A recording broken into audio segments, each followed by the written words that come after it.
বর্জ্য ব্যবস্থাপনা কি আমাদের মসজিদের পাশে পুকুরে অবস্থিত। এই বিষয়ে আমি ঊর্ধ্বতন কর্তৃপক্ষ যেমন জেলা প্রশাসক মহোদয়কে অবগত করেছি এবং আমাদের পিডব্লিউডির মাধ্যমে আলোচনা হয়েছে। এখানে একটি স্থাপনা করা হবে যাতে বর্জ্য ব্যবস্থাপনা আধুনিকভাবে এটাকে স্বয়ংক্রিয়ভাবে যেন এটাকে মেনটেন করা হয়। বর্জ্য ব্যবস্থাপনা না হলে এই বর্জ্য ব্যবস্থাপনায় পাখি, পশু, মানুষ, তারপর পুকুরের পানি, এই যে জীব বৈচিত্র্য নষ্ট হচ্ছে, এখানে আমি সর্বপ্রথম দৃষ্টিপাত করব। দ্বিতীয়ত হলো আমার এখানে মেডিকেল অফিসার, এখানে এমার্জেন্সি মেডিকেল অফিসার মাত্র 4 জন রয়েছে। এখানে প্রয়োজন আমাদের এমার্জেন্সি ইনডোর এবং আউটডোর মিলে মেডিকেল অফিসার আমাদের 250 শয্যা হাসপাতালের অনুসারে এখানে প্রয়োজন প্রায় 40 জন, সেখানে আছে 4 জন।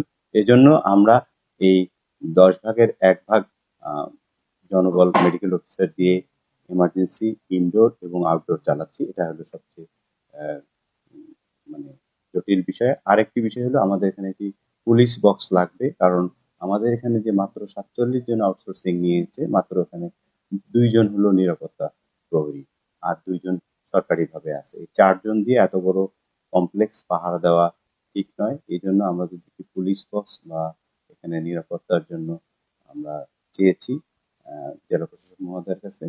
আর আরেকটি বিষয় হলো যে আমাদের হাসপাতালের বাউন্ডারি এখানে অনিরাপদ, হাসপাতালটা খেয়াল করবেন, বাইরের লোকজন ঢুকছে, এখানে একটি বাউন্ডারির জন্য আমরা পিডব্লিউডি কে বলেছি।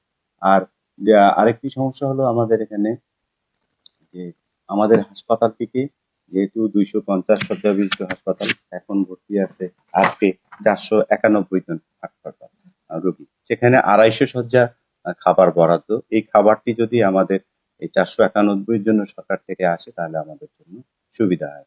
আর এই হাসপাতালটিকে যদি 500 শয্যা হাসপাতালে উন্নীত করা হয়, 500 শয্যা হাসপাতালের সাথে এখানকার জনবল, বিশেষ করে ডাক্তার, আমাদের এখানে যেমন চর্মরোগ বিশেষজ্ঞ নাই এবং আমাদের এখানে কিছু যেমন মানে একজন মাত্র মেডিসিন স্পেশালিস্ট রয়েছে। এখানে যদি আরো স্পেশালিস্ট ডাক্তার বেশি করা হয় তাহলে এলাকার লোকজনের সেবা বৃদ্ধি পাবে।